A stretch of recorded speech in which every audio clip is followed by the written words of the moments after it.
कुछ घटनाएं हो गई तो उसे जेनोसाइड या टारगेट किलिंग कैसे कहा जा सकता है? चलिए मैं आपकी बात मान लेता हूं कि उसे टारगेट किलिंग कहते हैं, तो फिर यहाँ हिंदुस्तान में मुसलमानों को जय श्री राम का नारा लगाकर मारा जा रहा है, करीब 50 मुसलमानों को मौत के घाट उतार दिया गया है, इसे आप टारगेट किलिंग क्यों नहीं कहते हैं? गाजा में बच्चों का कत्ल दिखाई दे रहा है, उनके साथ जो जेनोसाइड हो रहा है वो दिखाई दे रहा है। हमास का अटैक इजराइल पर 7 अक्टूबर का याद है? 1 साल के बच्चे को उठाकर अवन में फेंक दिया था आतंकियों ने, याद है आपको? याद है कि बच्चियों को उनकी मां से खींचकर हमास के आतंकवादियों ने गुफाओं में ठूस दिया था, आपको याद है? 200 से ऊपर और जाकर दनादन गोलियां चला दी गई थी। आपको ये जेनोसाइड है? मैं बताता हूं, ये जेनोसाइड है। बिल्कुल मैं बताता हूं, सुनिए। नहीं बताता नहीं, पहले ये बताइए ये जेनोसाइड है कि नहीं है? आप लोग केबीसी खेलना शुरू कर देते हैं। केबीसी नहीं, सुनिए ना, मैं बता रहा हूं। आपको गाजा के बच्चे दिखते हैं, मैं बता रहा हूं। इजराइल के बच्चे नहीं दिखते हैं, मैं बता रहा हूं। आपको बांग्लादेश का दीपू चंद्र दास नहीं दिखता है, यहाँ का अखलाक दिखता है, यहाँ का अखलाक दिखता है। आप मैं बता रहा हूं, सुनिए तो सही, सुनिए तो सही, शांति तो रखिए।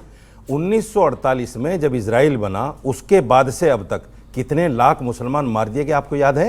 अच्छा, याद है? बांग्लादेश में कितने हिंदू मार दिए गए, आपको याद है? मुझे याद है। कितने मार? मैंने निंदा की सबकी। नहीं निंदा, और आज भी निंदा करता हूं। आपकी निंदा को रशीदी साहब आप अपने जेब में रख दीजिए। सुनिए सुनिए, आपकी निंदा नहीं चाहिए। नहीं सुनिए, आपकी निंदा नहीं चाहिए। क्यों नहीं चाहिए? क्योंकि क्यों मैं बताती हूँ, आपकी निंदा इसलिए नहीं चाहिए मैं इंसान नहीं हूँ, क्योंकि आप मुझे इंसान का दुख नहीं होता। आप गलत कह रही हैं, आपकी निंदा नहीं चाहिए। क्यों नहीं चाहिए? इंसान तब दिखता है जब निंदा क्यों नहीं चाहिए? आपको इंसान तब दिखता है मैं मुसलमानों से निंदा नहीं होता है। मैं मुसलमान हूं, इसलिए निंदा नहीं चाहिए। वही है जो ला इलाहा इल्लल्लाह मोहम्मद रसूलुल्लाह बोलता है, उसके अलावा आपको सिर्फ काफिर दिखते हैं, और काफिर की हत्या हो जाए तो आपका दिल कांपता नहीं है। बिल्कुल नहीं, गलत कह रही हैं यही है। क्यों नहीं चाहिए आपको मेरी निंदा? मैं सुनूंगी आपकी क्यों नहीं चाहिए आपको मेरी निंदा? मैं आपकी पूरी बात क्यों नहीं चाहिए मेरी निंदा? जब आप दीपू चंद्र के साथ जवाब दीजिए, मेरी निंदा क्यों नहीं चाहिए? उतर जाते।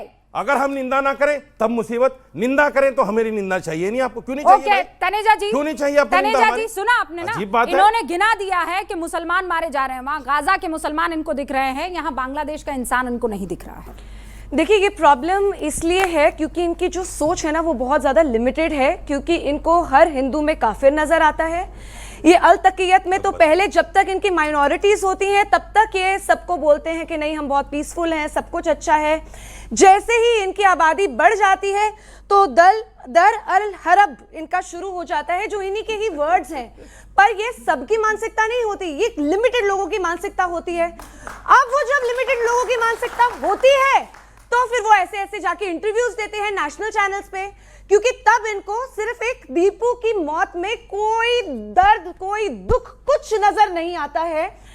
टिस की जो रिपोर्ट थी उसके अंदर साफ साफ दिखाई दे रहा है कि हम 22% है 1961 में, 2011 में 8% और 2051 में हम 1% भी नहीं रह जाएंगे। ये इनको जेनोसाइड नहीं दिखाई देता है। तब इनको लगता है एक एक मारा गया। दीपू के बाद 4 इंसिडेंसेस हुए। रोजान में हिंदू फैमिलीज, 6 हिंदू फैमिलीज मारी गई, ये मैं 23 दिसंबर को बता रही हूं। उसके बाद छत्तोग्राम में 7 फैमिलीज मारी गई। ये 7 फैमिलीज इनको नहीं दिखाई दे रही, इनको सिर्फ एक दीपू दिखाई दे रहा है। 7 साल की बच्ची की हत्या होती है लक्ष्मीपुर में, उसको जिंदा जला दिया जाता है। इनको ये जेनोसाइड नहीं दिखाई दे रहा है, तो मुझे नहीं समझ आता इनको कब जेनोसाइड दिखाई देगा। अब मैं चाहती हूँ फराज साहब विदाउट इंटरप्शन एक बार अपनी बात कर लें। हाँ फराज साहब। जी चलिए, खैर पहले मैं बोल देता हूं, देखिए चाहे बांग्लादेश में मासूमों को मारा जाता हो, या पाकिस्तान में मारा जाता हो, या अफगानिस्तान में मारा जाता हो, या इराक में मारा जाता हो, या ईरान में मारा जाता हो, मैंने गजा का नाम नहीं लिया।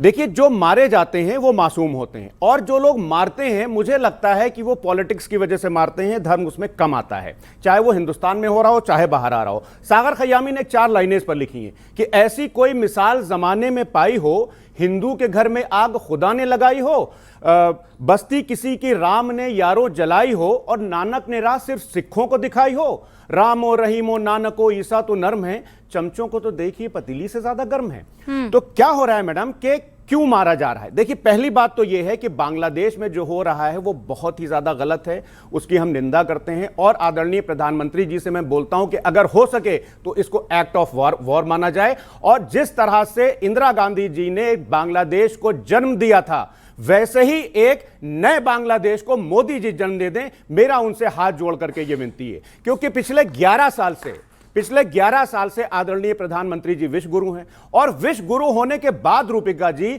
हमारे हिंदू भाइयों के साथ बांग्लादेश में यह हो रहा है, प्रधानमंत्री जी कुछ कर नहीं पा रहे हैं। अब आ जाते हैं इंडिया पे जो बात है।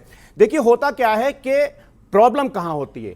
प्रॉब्लम वहां होती है कि जब एक 24 साल के दलित किसान को सार्वजनिक नल से बदायूं में पीट करके इसलिए मार दिया जाता है क्योंकि वो दलित है।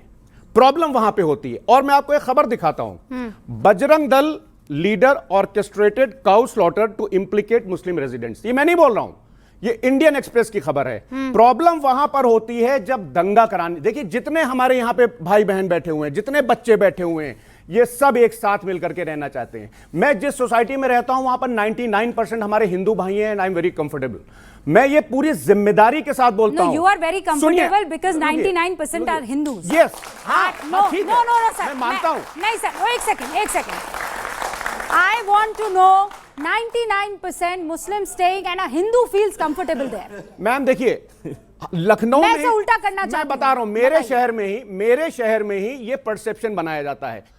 मतलब वो तो वो वाली बात हो गई कि हम आह भी करें तो हो जाते हैं बदनाम, और वो कत्ल भी करें तो चर्चा नहीं होता। आप बांग्लादेश में जो हिंदू हैं उनको तो हम बचा लेंगे, लेकिन जो हिंदुस्तान में बांग्लादेशी समर्थक बैठे हुए हैं उनका क्या करोगे?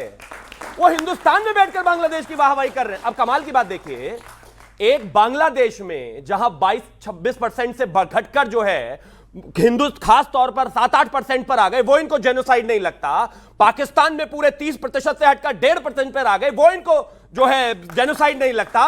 लेकिन हिंदुस्तान में अगर कुछ लोगों की जो है लिंचिंग हुई है, वो इनको याद है। मैं कहता हूं वो भी लिंचिंग हुई है, बिल्कुल गलत, नहीं होनी चाहिए। लेकिन जब आप वहां के जेनोसाइड और यहां के किसी एक लिंचिंग को एक ही लाइन में रख देते हैं, तो आप इस देश के भी गद्दार हैं। नहीं रखना चाहिए। मेरे देश में अगर कोई गलती हुई, बिल्कुल गलत। अगर सेंटा क्लॉज से रिलेटेड किसी भी मिसक्रेंट ने कोई भी गलत काम किया, मैं कहता हूं बिल्कुल गलत। लेकिन क्या वो और बांग्लादेश दोनों एक जैसे हैं? बिल्कुल एक जैसे नहीं है। पता नहीं जबरदस्ती एक ही जगह जनरलाइज करने पर क्यों लगे हुए हैं। अब आगे आते हैं। आपने कहा कि दलितों का नाम, मैं कहता हूं ना, ध्रुवराज त्यागी, अंकित शर्मा, नत्था लाल, इसके अलावा लाइन है। और किसी ने जाति धर्म देखकर नहीं मारा। और सुनिए, दीपू दास को भी जाति देखकर नहीं, धर्म देखकर मारा गया है। तो धर्म देखकर मारा गया है, तो बोलिए कि धर्म देखकर मारा गया है।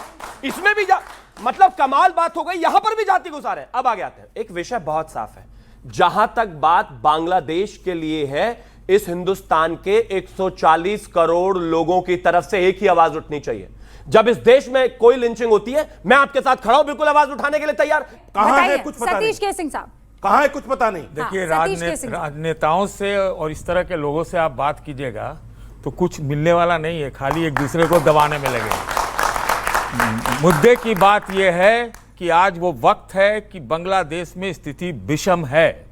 या तो आप तात्कालिक रूप से चुन चुन के बॉर्डर खोलिए, इसकी जरूरत है। तात्कालिक एक्शन की आवश्यकता है। ये बात सही है कि लगातार ये 8% पर नीचे जा रहा है, तो उसके लिए आपने व्यवस्था करिए अपने देश के अंदर। आप क्या है ना, आप तो आपका जो 56 इंच की छाती 112 इंच का हो चुका है। देखिए, जब दम रहता है तो अमेरिका ने नाइजीरिया में ISI के लड़ाकों को मिसाइल से मार डाला। तो हमें अगर दम है तो हम बांग्लादेश में कुछ करें जैसा 1971 में करें, किया था। करने की आवश्यकता है, कुछ तो आपको करना ही पड़ेगा। अदरवाइज सुनिए ना, कितने रफाल गिरे? नहीं, उनको छोड़ दीजिए ना, ऑपरेशन सिंदूर उनकी हुआ था, राजनीति आपने क्या किया था? आप हमसे पूछिए। You were all asking the question, Operation Sindoor सच्चा है कि नकली है? अरे भाई, जब ये हम लोग सेटिंग तो सुनिए, नहीं हुई है। जैसे ही ऑपरेशन करेंगे, आप कहेंगे ऑपरेशन क्यों नहीं कर रहे हैं? मेरी बात नहीं करेंगे, मेरी तो बात कह रहे हैं खत्म नहीं हुई, आप ऑपरेशन सुन कर दो। लीजिए। आज या तो एकदम 112 इंच के छाती की जरूरत है, नहीं तो धुरंधर शब्द बहुत चल रहा है, वैसी कूटनीति की आवश्यकता है। बांग्लादेश की नाकाबंदी करो, या फिर आप चुनाव जीतो बंगाल असम के लिए, बस उसके बाद चुपचाप हो जाओ। ये कुछ करना तो पड़ेगा। के लिए हो रहा है।